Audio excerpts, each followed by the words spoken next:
أعوذ بالله من الشيطان الرجيم. الحمد لله نحمده ونستعينه ونستغفره وأشهد أن لا إله إلا الله وحده لا شريك له وأشهد أن محمدا عبده ورسوله صلى الله عليه وسلم. أما بعد فإن خير الحديث كتاب الله وخير الهدي هدي محمد صلى الله عليه وسلم وشر الأمور محدثاتها وكل محدثة بدعة وكل بدعة ضلالة وضلالة في النار. قال الله تعالى: يا أيها الذين آمنوا اتقوا الله حق تقاته ولا تموتن إلا وأنتم مسلمون. قال النبي صلى الله عليه وسلم: ذاق طعم الإيمان من رضي بالله ربا وبالإسلام دينا وبمحمد نبيا صلى الله عليه وسلم. সম্মানিত মুসল্লি হাজিরিন, আমরা আজকে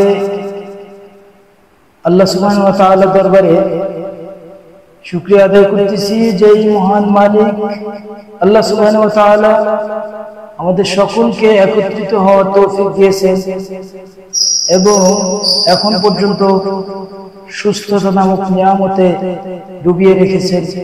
এজন্য আল্লাহ সুবহানাহু ওয়া তাআলার দরবারে শুকরিয়া আদায় করে বলি আলহামদুলিল্লাহ।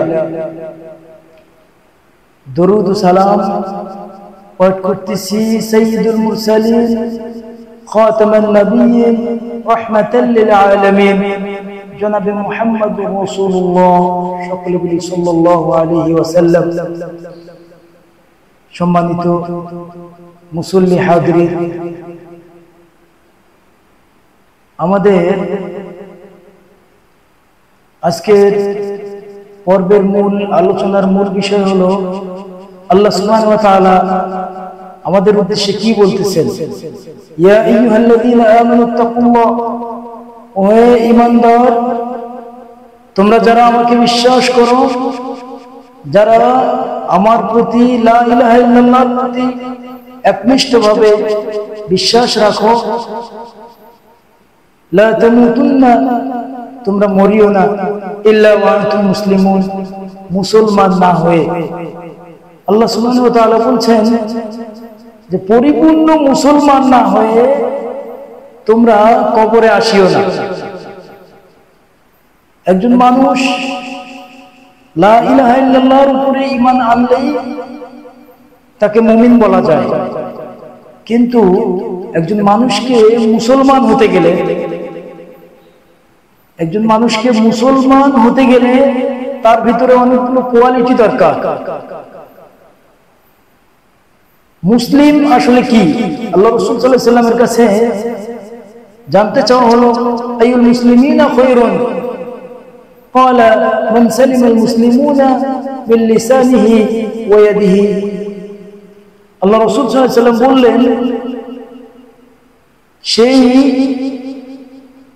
সর্বোত্তম ব্যক্তি, সবচাইতে ভালো মুসলিম হলো সে যে যার হাত থেকে অন্য সকল মুসলমান নিরাপদ থাকে। সুবহানাল্লাহ। আসলে একজন মুসলমান হওয়া এটা যে এতটা কঠিন, আমরা মনে করি যে আমরা মনে হয় লা ইলাহা ইল্লাল্লাহ পড়লেই মুসলমান হয়ে যাব, এটা কখনোই না। আসলে একজন মুসলমান হতে গেলে আপনাকে প্রথমে যেই বিষয়টা মাথায় রাখতে হবে এটা হলো মুসলিম শব্দের অর্থটা আসলে কি। মুসলিম হলো সেই যে তার রবের কাছে সারেন্ডার করতে পারে, যে তার নিজের ইচ্ছায় কোনো আমল করবে না এবং তার সমস্ত জীবনের কর্ম পরিচালনা করবে এক আল্লাহ তাআলার আইন অনুযায়ী। এই ব্যক্তিকে আমরা মুসলিম বলতে পারি। আল্লাহ রাসূল সাল্লাল্লাহু আলাইহি ওয়াসাল্লাম বলেছেন যাকা তা'মুল ঈমান, সেই ঈমানের স্বাদ পাবে।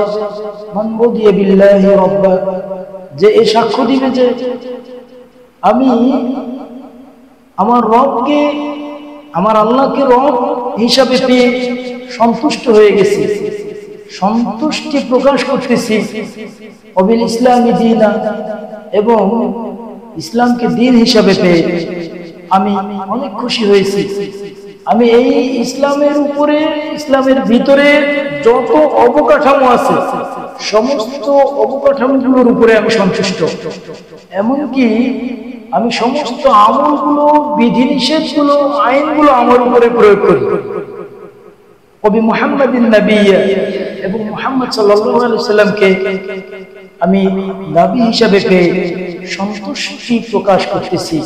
এরকম যদি আমাদের চিন্তা চেতনা হতে পারে, এরকম যদি আমাদের ধ্যান ধারণা হয়, তবেই আমরা মুসলিম। সুবহানাল্লাহ। আসলে সর্বোপরি কথা একটাই, সেটা হলো মুসলিম হতে গেলে যদি কবর জিন্দেগিতে আমরা শান্তিতে থাকতে চাই, আমাদেরকে পরিপূর্ণভাবে স্যালেন্ডার করতে হবে।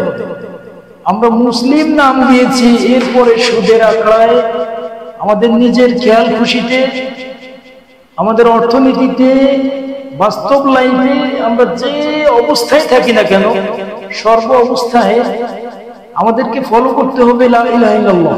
আমরা যা করতেছি, যেই ইবাদতই করি না কেন, ইবাদতের ভিতরে আমাদের কোনো স্বার্থ থাকা চলবে না। যদি আমরা এরকম নিঃস্বার্থ হয়ে একনিষ্ঠভাবে আল্লাহর জন্য ইবাদতগুলো করতে পারি, এখানে আমাদের যদি পার্সোনাল কোনো স্বার্থ না থাকে, এরকম ভাবে যদি আমরা আমল করতে পারি, তবেই আমরা মুসলিম হিসেবে আল্লাহ সুবহানাহু ওয়া তাআলার কাছে গ্রহণযোগ্যতা পাবো। আল্লাহ সুবহানাহু ওয়া তাআলা সকলকে কবুল করুন। ওয়া আখির দাওয়ানা আলহামদুলিল্লাহি রাব্বিল আলামিন।